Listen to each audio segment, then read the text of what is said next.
Hello, and welcome. Welcome once again to the Secrets of the High Demand Coach. And I'm here with yet another high demand coach, and that is Clayton Stenson. He's an innovator in the business coaching space.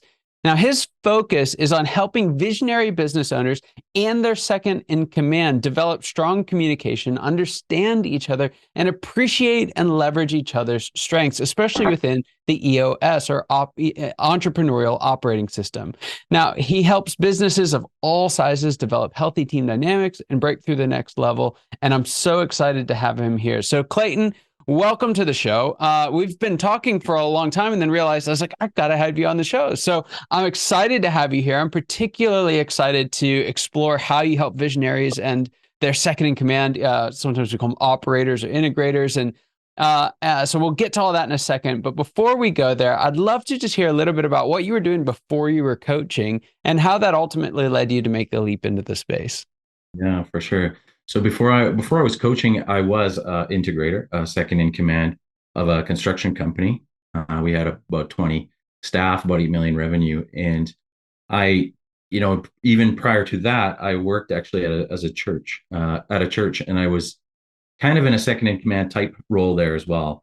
So I had two experiences working with visionaries in companies that, as you would call it, were in whitewater, right? Where I was, helping to navigate change and improve systems and bring clarity to those organizations. And I really enjoyed that work. And as time kind of progressed, I realized I wanted to branch out and have my own business that just gave me a little more freedom to kind of make my own schedule a little bit and be a little more present with my own children. I have three boys, 6, 4, and 2. So yeah, back about 3 years ago, I decided to branch out and do my own thing. That's fantastic. So tell us a little bit, what would you say is the most important work that you do for your clients right now? Well, my company name is the Unity Guide, and I think that is the most important thing that I do is just helping them to get unified. I just find that when I come into a new client situation, I find very often that there's a lot of gray. There's a lot of gray areas, right? Like there's, you ask people, kind of what's your job description? They don't know, right? What's your job title? I think it's this, right? And there's just so much gray as far as who's supposed to do what and who reports to who and all that kind of thing. So quite often, from a fractional, like sometimes I do fractional integrator work as well. That's probably the main thing that I'm working on is just really helping to remove the gray and get Mhm. everybody super clear on what they're doing. As far as the coaching of the relationship with the visionary and the integrator, usually I use a lot of marriage analogies when I'm coaching visionaries and integrators because my own marriage. So I've been married for 12 and a half years, and I found that we spent way too much of the first 10 years of our marriage trying to change each other. And what I found was it wasn't until we stopped trying to change each other that we really started to have a much better marriage, a much better relationship. And I find that it's the same with visionaries and integrators. Quite often, they're a little frustrated because the other person isn't like them. So I'll give you an example. Actually, my second visionary I worked with at the construction company, after I left working there, and he decided he wanted to hire a new integrator, he called me and said, "Clayton, I'm really missing, what you were doing, and I've got somebody that I think could be the integrator. My Mhm. only concern is Clayton is he's not visionary enough."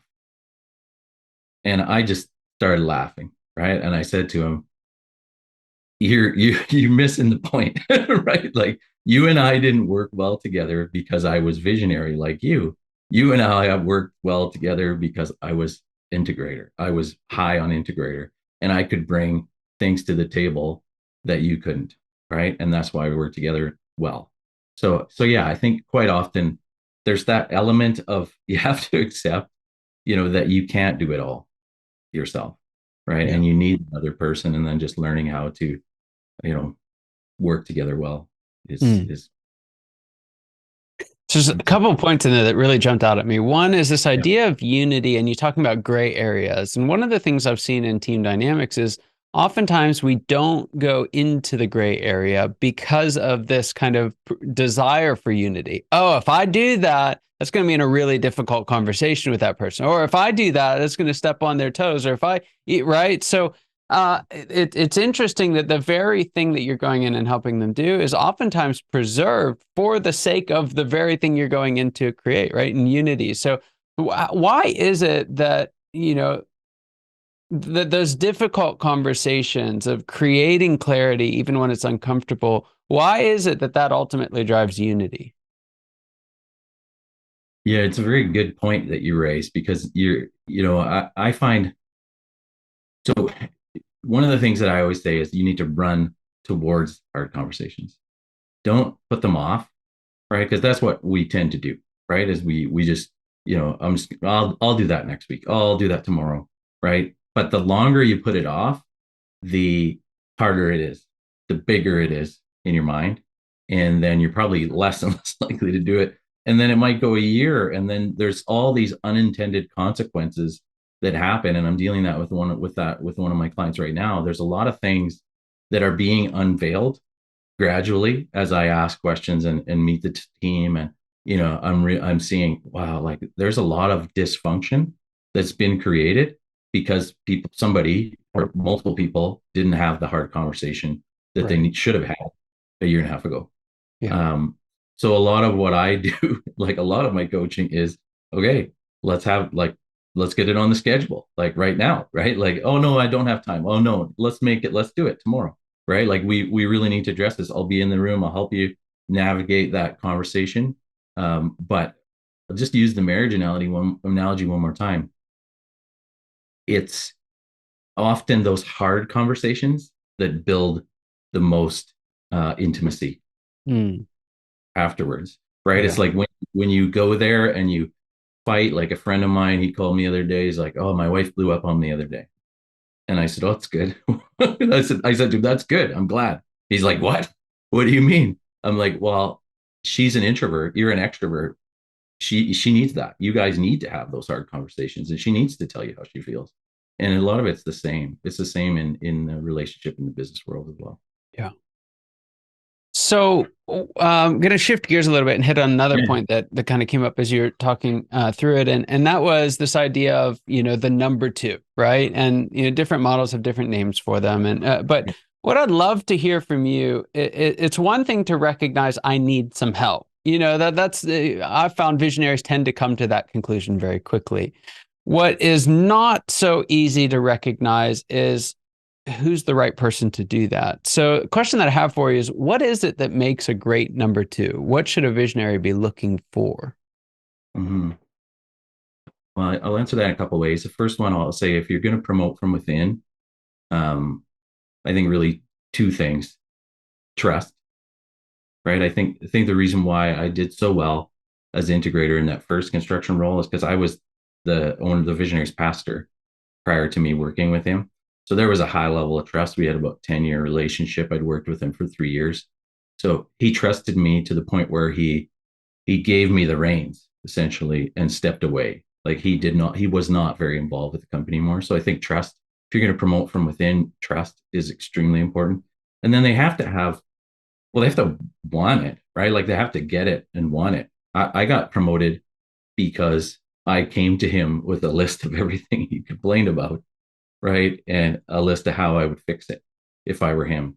And I got promoted. So I got it as an EOS, right? You get it. I Mm, got it, wanted it, and I had the capacity to do it. And he trusted me, right? So I think if you're promoting from within, it's got to be, those things. If you're hiring from outside, it's probably similar, except you're going to need to look for track record, right? You're going to have to be able to see, has this person done something similar before? It's a little different. Promoting from within is, it's going to be, cheaper, right? Usually than hire from outside. So it's a little trickier, to there's both sides is a little trickier, right? It's nice to promote from within, but it's hard to, identify if the person's the right fit culturally from the mm, outside. yeah. Yeah, it's so good. And I see this happen all the time. You brought it up in your example earlier, but what I've found what the visionary is. Okay, this, I need help here, right? We're screwing this up. I need someone. I need, and fill in the blank. I need someone to, help manage all these people because they're driving me crazy, or help keep the operations moving because I just can't tolerate it anymore. Or there's something they're trying to get rid of, and then they're looking at it, and I see this happen all the time. It's like, well, what do you need from that person? They go through the list, and it's basically, I need them to do everything that I do, and I need them to do all the things that I hate to do, right? Like they have to be capable of everything that I'm good at. They share all my strengths, none of my weaknesses, and all of these other strengths as well. And so, what are the things? Let me turn the question around. What does a great number two not need to do?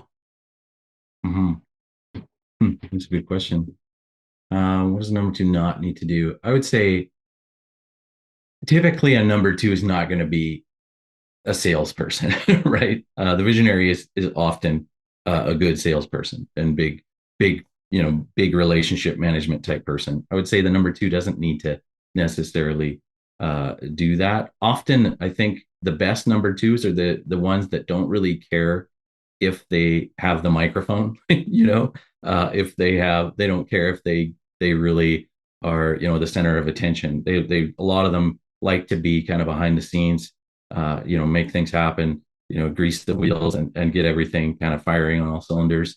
So I would say if you're looking to hire a second in command or promote one, you know, you might want to check, make sure that you're not looking for them to do that. You're still going to need to have the mic. For example, I facilitated all leadership meetings when I was integrator that first time. But I always said, visionary, I need you to hype the people up, right? Like I need you to come to the quarterly meeting and do the vision casting, and he was a lot more outgoing, friendlier kind of a fun guy, so I needed him, to do that. So every situation could be a little bit different, but those are a couple things that come to mind. Yeah. Yeah.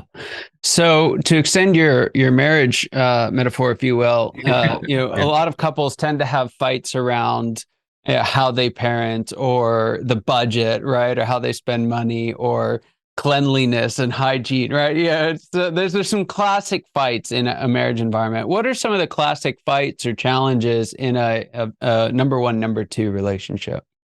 Yeah, I would say a classic fight from the visionary's perspective, because I'll do it from both angles.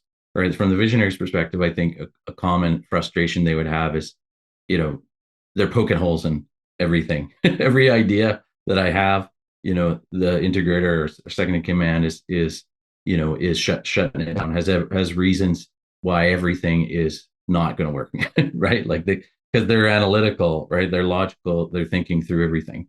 So that can be very frustrating for the visionary. But I think they need to learn to embrace that and trust that if it is a good idea, it will survive the gauntlet of that, Yeah. processing by the visionary or by the integrator. Sorry. And from an integrator's perspective, I think the most common thing is I think they get most frustrated probably just by visionaries, not following through on things, and not having the meetings that they said they were going to have, or just kind of that lack of commitment to the relationship. I think that would be one of the biggest things, and then also letting go, right? Like them not trusting the second in command to really run with things. I was pretty blessed in that first opportunity where I had so much trust. He just basically gave me the wheel and walked away. He bought 3 other businesses but that's not common, right? Right. So there's a lot of there's a lot of marriage dynamic type stuff happening here, and so I think a relationship coach in some situations is really good, just to have that second person in the room or third person in the room to kind of help people see Yeah. what's happening. Yeah. Yeah, that's so good. All right. So here's a question I like to ask all my guests. And it's this. What is the biggest secret that you wish was not a secret at all? What's that one thing that you wish everybody listening today knew? I think I'll come back to what I said earlier. Um, the gold is in the hard conversations, right? Run towards them. Because I think people don't realize that, like that is just I've seen it time and time again. You go in, I've had so many hard conversations with one of my new clients recently, and it's been amazing what we've seen come out of it, and how, we've discovered things that were blind spots for us. We've been able to identify, you know, um, passions that team members had that we wouldn't have known unless we had that hard conversation. And Yeah. now we're just starting to get people kind of slotted in the right spots, and we've just identified who needs to be hired to add to the team. Like it's been gold. Like, to be honest, it's been pretty hard, right? To stay in this kind of zone of hard conversations, but it's having some incredible fruit, Yeah. and I'm like the present. I think one of the things that happens with difficult conversations is it's very difficult for wrong assumptions to thrive. Right. It's very difficult. Because we walk in, I remember I did this exercise. I think I've even mentioned it on a past episode, but we had this guy coming in who was doing process design, and it was just this cool exercise. We said, okay, write 2 columns. What are all the things that you know? And you start writing down. He's like, okay, second column, what are all the things that you assume?